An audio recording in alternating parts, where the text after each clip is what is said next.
گدھے کے کان میں یہ کہہ دو کہ تو نمک کے کان میں گر جا. گدھے کے کان میں کہہ دو کہ تو حرام ہے، اے گدھا تیرا کھانا حرام ہے، لیکن اس کے کان میں کہہ دو کہ تو نمک کے کان میں گر جا اور نمک بن جا، تو حلال ہو جائے گا. مفتی اعظم، بڑے بڑے وزیر اعظم سب کھائیں گے تجھ کو، مولوی بھی کھائے گا. تو وہ کان میں نمک کی پوچھا کہاں ہے بھائی؟ نمک کے کان میں گر گیا لیکن نمک نہیں بنا.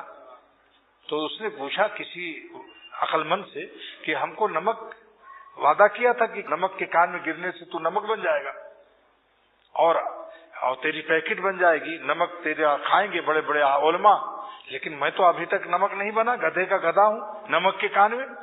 تو اس عقل مند نے کہا کہ چونکہ تم نے اپنے نفس کو نہیں ختم کیا، تم سانس لے رہے ہو، مر جاؤ، ختم ہو جاؤ تم، تو تمہارا سارا جسم نمک بن جائے گا، اور جب تک تو سانس لیتا رہے گا گدھے کا گدھا رہے گا.